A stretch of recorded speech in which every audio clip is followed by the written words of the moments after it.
SmackDown के बारे में एक चीज मुझे जो आज पसंद नहीं आई वो थी पूरी की पूरी स्मैकडाउन मरने के बाद ऊपर ही जाते हैं क्या, तो भैया ऊपर ही बुला लेते, ये स्मैकडाउन क्यों दिखाई। तो guys, the champions of the world में 3D Exchange and the best wrestling creator on this subcontinent with the best wrestling audience. I didn't know कि आज एक ब्लैक डे होने वाला है। Black day not in terms of कि किस तरीके से स्मैकडाउन गंदी थी, बट इन टर्म्स ऑफ कि क्या चीजें देखने को भी मिली। आज था बेसिकली रैंट डे। आज एक ऐसा दिन था जब WWE के फैंस पे लहू जो गर्म होने वाला था, क्योंकि कल हमें ना रिलीजेस पता चले थे कि WWE के अंदर ना रिलीज होने शुरू हो चुके हैं ऑफिशियल्स, जैसे कि कोई कर्मचारी हो गया या फिर कोई दूसरी पोजीशन पे हो गया, नॉट रेसलर्स, जो रेसलर्स नहीं उनके अलावा सब रिलीज होने चालू हो गए थे। एंड यूजुअली पैटर्न क्या फॉलो होता है कि फिर इसके बाद रेसलर्स भी रिलीज होते हैं। एंड गेस व्हाट, हाँ सही कैसे गैस कर लिया यार, कोई हिंट तो मैंने दिया नहीं, but you guessed it right, wrestlers भी रिलीज हुए। Now if you are thinking कि स्मैकडाउन की बात क्यों नहीं कर रहा, because I care about you and I don't want you to see the demon side of 3DX Chetan, because I don't think everyone wants to see that, but at the same time you want to see that, but I don't want to waste it on this stupid idiot SmackDown. Like this was so lame. I don't know कि WWE ने क्या फूक के ये show बनाया होगा, but जो भी फूक रहे थे वो हमें रात में ही पता चल गया था कि भैया फूक तो रहे, कुछ भी फूक तो रहे। इन्हें पता चल गया था कि इनका जो मेन फोकस है वो स्मैकडाउन से जाता तो रिलीजेस पे होने वाला है, और जो इन्होंने रिलीजेस करे उसमें 2-3 तो हर बार ऐसे ही होते हैं जो कि शॉकिंग होते हैं, और इस बार भी कुछ ऐसा ही था। तो हाँ, ऑब्वियसली मैं स्मैकडाउन की बात नहीं करने वाला, because for me it was unreviewable. I can not review that. Like अगर आप मेरे को इसके तो पैसे भी देते मैं रिव्यू नहीं कर सकता। Like just because of that Randy Orton का सेगमेंट मैं पूरी स्मैकडाउन को क्यों रिव्यू करूं यार, 3 घंटे तक मेरे को टॉर्चर किया, मैं आपको क्यों टॉर्चर करूं। सो इसीलिए let's talk about the releases कि कौन कौन रिलीज हुआ है। सबसे पहले तो गैलस को इन्होंने रिलीज कर दिया। NXT UK की एक टैग टीम या फिर फैक्शन कह सकते हो, फैक्शन ही थी, उनको रिलीज कर दिया कि ये वो लोग थे जिन्होंने द रॉक को ट्रेन किया था रेसलमेनिया 40 के मैच से पहले। तो लॉयल्टी या फिर रॉक के लिए तुमने कुछ काम किया है, घंटा फर्क नहीं पड़ता, तुम्हारी ऐसी तैसी होने वाली है। जकारा जैक्सन भी इन्होंने रिलीज कर दी। I don't know much about her, but इतना पता है कि लोग थोड़े फैन से होने लग गए थे इसके NXT के कार्यक्रम को देख के, बट मैं तो इसीलिए NXT देखता नहीं हूं। अब आप कह रहे होंगे ना कि NXT तू क्यों नहीं देखता, इसीलिए नहीं देखता कि इतनी अर्ली फेज पे अगर कोई रिलीज हो जाए तो फिर अच्छा नहीं लगेगा ना देख के। NXT वाले को तो ज्यादा पोटेंशियल होते रिलीज होने के। नेक्स्ट अप एडी थॉर्प भी इन्होंने रिलीज कर दिया, एंड जीजी डॉलिन। अच्छा, जीजी डॉलिन मेरे को नहीं पता था कि अभी भी WWE के अंदर है, पता नहीं, मेरे को ऐसा लगा कि शायद वो मैंडी रोज के बाद वो भी कहीं ना कहीं निकल ही गई थी, but then I think Mandy रोज के साथ जीजी डॉलिन थी, और जीजी डॉलिन के साथ एक और थी यार, उसका नाम मेरे को याद नहीं आ रहा। आई थिंक वो रिलीज हो गई, तो मेरे को लगा शायद से ये भी रिलीज हो गई होगी, बट ये अब जाके हुई है। एंड मैं ये कहूंगा कि ये तो इन्होंने फंबल कर दिया। आई डोंट नो अबाउट हर की क्या इंजरी वगैरह तो नहीं हो रखी होंगी, बट आई थिंक जीजी डॉलिन एक बहुत परफेक्ट मैच हो सकता था मेन रोस्टर के लिए, क्योंकि मेन रोस्टर पे इनके पास रेसलर्स तो अच्छे हैं, लेकिन इनके पास वो वाले रेसलर्स कम है जो कि WWE यूजुअली लाती है कभी कभी, कि हाँ wrestler plus good eye candy, and Gigi Dolin was one of those superstars. So yeah, but ये भी निकल ली। And one of the biggest shocking names आया, it is none other than Cora Jade. Cora Jade के कोरे पन्नों पे भाई साहब मूत दिया WWE वालों ने, कहा कि तेरी हाइप गई तेल लेने।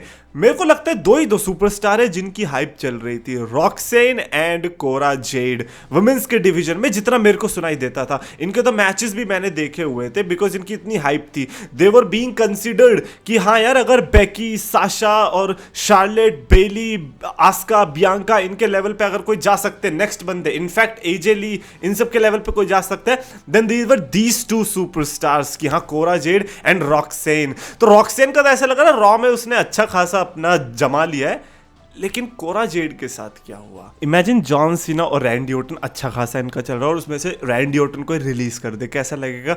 बिल्कुल वही चीज हुई है कोरा जेड एंड रॉक्सेन के साथ। मेरे को रीजनिंग बिल्कुल भी नहीं पता, why are they doing this, कि हाँ यार तुमने बालों के कलर करा रखे इसीलिए तुमको रिलीज किया जा रहा है। एक अच्छी रीजनिंग तो दे के दिखा दो मेरे को कोरा जेड के लिए। Is it the injuries, because जहां तक मेरे को सुनाई दिया है कि इंजरीज कोरा जेड को बहुत होती थी और अभी भी हो रखी होगी, तो शायद इसीलिए रिलीज कर दिया गया। But apart from that I think she was doing good. काफी ऑलरेडी कोरा जेड के सिम्प्स बन चुके थे। केडन कार्टर और कटाना चांस को भी रिलीज कर दिया। मैं तो इनको पहले ही कहता था कि भाई ये कौन है, कुछ समझ तो आता नहीं, इधर से उधर उछलते रहते हैं, आ जाएंगे बस टैग टीम बनाने। मेरे को देखो यार, कुछ कुछ सुपरस्टार्स का पता चल जाता है कि ये वो वाले सुपरस्टार्स है जो कि आप इंडीज में ही लड़ेंगे तो अच्छा है। नेक्स्ट अप शेना बेजलर भी रिलीज हो गई। शेना बेजलर का रिलीज होना तो भाई बहुत दिल को सुकून दिया। मैंने कहा कम से कम बेचारी अब कुछ तो कर पाएगी जिंदगी में। लाइक इतना अच्छा टैलेंट आपके पास था और आपने बस ऐसे लॉकर रूम में बिठा के रखा था, इससे बड़ी त्रासदी कोई हो नहीं सकती थी। आपके टैलेंट पूल में अगर शेना बेजलर जैसी बंदी है और आप उसको टेलीविजन पे सिर्फ ऐसे दिखा रहे हो कि जोई स्टार के साथ आ रही है टीम में, तो फिर आपसे बड़ा बेवकूफ तो कोई था नहीं। तो फिर आपसे अगर वो रिलीज भी हो रही है तो मैं उसको कोई शाप तो मानूंगा नहीं, मैं उसको मानूंगा कि भाई ये शाना बेजलर के लिए बहुत बढ़िया चीज हुई है।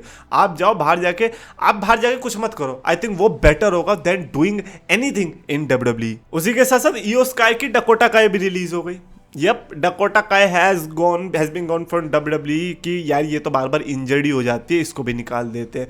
तो यार अब मेरे को एक बात बताओ, डब्ल्यूडब्ल्यूई में ये फीमेल के ऊपर क्या आतंक आया है? अब क्या मेल के ऊपर आना बाकी है? क्योंकि एक दो ही मेल रिलीज हुए, बाकी सारी तो हमें फीमेल ही देखने को मिली है। और ये मैं उस टाइम पे कह भी रहा था आपको कि यार फीमेल रोस्टर कुछ ज्यादा नहीं हो रहा और अब इन्होंने कट करना शुरू कर दिया। यार ऐसे मेरे बोलने से कुछ चेंज हो जाता है क्या? यार मैं थोड़ा गरीब सा नहीं लग रहा ऐसे ही बोल देता हूँ, क्या पता भाई बट एनीवेज, मेन जो सुपरस्टार रिलीज हुआ है भाई, पूरा नॉस्टैल्जी आ गया। क्योंकि आई थिंक 2020 या 21 में जब ये बंदा रिलीज हुआ था, आई रिमेंबर गोल्डबर्ग को मैंने ओल्डबर्ग करके रोस्ट मारा था कि भाई ये बंदा अभी तक डब्ल्यूडब्ल्यूई के अंदर है, लेकिन ये कैसे रिलीज हो गया? And it is Braun Strowman. Braun Strowman एक बार फिर से रिलीज हो चुका है डब्ल्यूडब्ल्यूई से। मुझे समझ में नहीं आता कि यार इस बंदे से डब्ल्यूडब्ल्यूई को प्रॉब्लम क्या है और ब्रॉन स्ट्रोमन को डब्ल्यूडब्ल्यूई से प्यार क्या बार बार आ क्यों जाता है? भाई अगर सही में बता रहा हूं, अगर ब्रॉन स्ट्रोमन तुम्हारे अंदर जरा से भी आत्मसम्मान होगा ना, डब्ल्यूडब्ल्यूई में नहीं आओगे चाहे कितना ही पैसे दे दे। लेकिन इन्होंने तुम्हें समझ क्या रखा है? ये तुम्हें लाते हैं, थोड़ी देर रखते हैं, फिर रिलीज करते हैं, लाते हैं, थोड़ी देर रखते हैं, टोजावा के साथ लाएंगे, फिर रिलीज कर देंगे। Like what are you a puppet? इतना बड़ा पपेट कैसे हो सकता है कोई यार? लाइक मेरे को तो ब्रॉन स्ट्रोमन के लिए बहुत बुरा लगता है। इतने साइज के साथ, इतना एथलेटिक होने के बाद भी अगर ऐसी उसको चीज मिलेगी, देन आई डोंट नो यार। ट्रिपल एच की नाक पकड़ के तो लग रहा है इस समय घुमा ही दो उसे कि भाई ट्रिपल एच तूने क्या डिसीजन लिए? तेरे को रिलीज करना नहीं आता? Like literally I am not saying कि यार कोई बंदा रिलीज होना डिजर्व करता है, पर आई एम सेइंग अगर आप उस पोजीशन पे हो कि आपको रिलीज करने ही है, तो यार अपोलो क्रूज ठीक है। Apollo Crews is still on the main roster and I am not saying कि अपोलो क्रूज रिलीज होना डिजर्व करता है। एंड आई एम सेइंग कि फिर अगर आपने अपोलो क्रूज को रख रखा तो फिर उसे टीवी पे दिखाओ। कम से कम जिसे आपने रख रखा है उसे ही दिखा दो। अगर आपने इन्हें निकाला है बजट कट्स की वजह से, आई डोंट नो क्या तुम्हारा रीजन हो सकता है, या फिर इन सब के पास तुम्हारा कोई सीक्रेट है, आई डोंट नो, बट ये रिलीज ने एक्चुअली डिसअपॉइंट किया, specially Braun Strowman and Cora Jade. Like Braun Strowman भी बहुत कुछ करने वाला था, कोरा जेड तो लिटरली फ्यूचर था भाई। इतनी जल्दी तुम्हें कोई अच्छे टैलेंट्स मिल जाते हैं, उसकी तुम्हें कदर नहीं है। और दे वांट मे बी कि Cora Jade all elite wrestling में जाए, अच्छा पैसा बनाए, और फिर जब उसकी हाइप हो जाए तब हम उसको खरीद ले। क्योंकि ultimately big dream is what? WWE. That's a bad thinking by the way from WWE. Anyway, summer slam का पोस्टर आ चुका है जो कि आप यहाँ पर देख सकते हो भाई। Roman Reigns, Cody Rhodes, Stephanie Stratton and Riya replay, Bianca Belair, John Cena and CM Punk. Oh I didn't know दो जॉन सीना डाल सकते हो पोस्टर में, क्योंकि एक तो जॉन सीना आगे बना है और एक उसी के पीछे बना हुआ है John Cena. But hey, CM Punk is back on the poster. अच्छा लगा, but where is Seth Rollins? Where is Seth Rollins? You don't have to tell me कि रेसलमेनिया जिसकी वजह से बढ़िया हुई, रेसलमेनिया नाइट 1, लेट्स से कि चलो आपको नाइट 2 में बड़ा ट्रेविस स्कॉट पसंद आ गया था, रेसलमेनिया नाइट 1 जिसकी वजह से बढ़िया हुई, आपने उसको पोस्टर तक में डालना सही नहीं समझा? Are you being serious right now? You put Tiffany Stratton on the poster, but Seth Rollins is nowhere to be found. जबकि आपकी पूरी समर स्लैम को अकेले कोई तख्ता पलट अगर करवा सकते हैं बंदे, तो वो Roman Reigns, CM Punk, Seth Rollins है, पर आपने जरूरी नहीं समझा।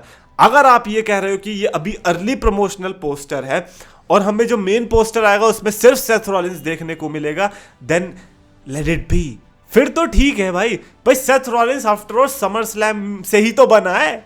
समर स्लैम और सेथ रॉलिंस का रिकॉर्ड देख लो जाके एक बार, तो ऑब्वियसली यार ये समर स्लैम तो मैं सेथ रॉलिंस के नाम ही समझ रहा हूँ। ये पूरा साल ही मेरे को लग रहा है सेथ रॉलिंस के नाम हो गया समाओ कि रेसलमेनिया भी तो उसने ठोक दी, अब यहाँ पे समर स्लैम भी ठोक देगा। उसी के साथ साथ डब्ल्यूडब्ल्यूई ने ट्रेडमार्क फाइल किया एड्रेनलिन ड्रिप। एड्रेनालिन ड्रिप, ये क्या कोडी रोड्स और सेथ रॉलिंस की टैग टीम का नाम होने वाला था, but I don't think so कि अब इनकी कोई टैग टीम बनने वाली है, या फिर ये कोडी रोड्स का ही कुछ अलग होने वाला है। आई डोंट नो क्या होने वाला। आप देखो जहाँ पे ड्रिप वर्ड आ गया वहां से तो फिर अपना नाता खत्म ही हो गया।